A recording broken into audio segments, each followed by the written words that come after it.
Holiday park সবসময় প্রত্যেকটা ঈদে আমরা নতুনত্ব কিছু প্রতিস্থাপন করি রাইড। এবারও তার ব্যতিক্রম ঘটনা, আমরা একটা নতুন রাইড এবার স্থাপন করেছি, যেটা আমরা উদ্বোধন করেছি, সেটা সি ওয়াল, অর্থাৎ জলজ প্রাণী সমুদ্রের নিচে কিভাবে বসবাস করে সেগুলো এখানে ফুটিয়ে তোলা দেওয়া হয়েছে।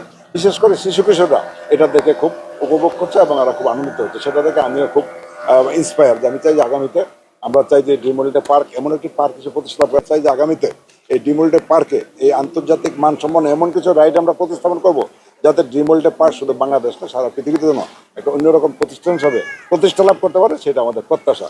তবে আমি আর একটা বিষয় যে আপনারা বলেছেন যে সিকিউরিটির বিষয়টা, আপনারা জানেন যে আমার এখানে 3 ব্যাটালিয়ন আনসার থাকে। এখানে আনসাররা সার্বক্ষণিক নিরাপত্তা নিয়োজিত আছেন। তারপরে প্রশাসনও আমাদেরকে সার্বিক সহযোগিতা করছেন। প্রশাসনের তরফ থেকে আইন শৃঙ্খলা বাহিনী আমাদেরকে দেওয়া হয়েছে, আর আমাদের নিজস্ব আইন শৃঙ্খলা রক্ষার জন্য একটা সিকিউরিটি টিম আছে।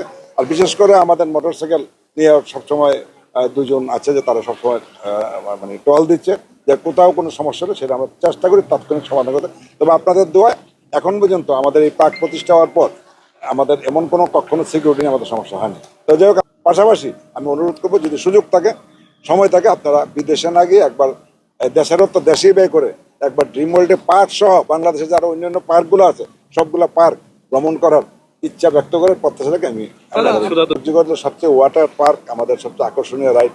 এখানে আমাদের একটা নদীমাতৃক বাংলাদেশ, আমরা একটা নদীর আবহাওয়া সৃষ্টি করেছি। এখানে একটা আদর্শ গ্রাম আছে, যেটা দেখার জন্য ওইটা কিন্তু ফ্রি।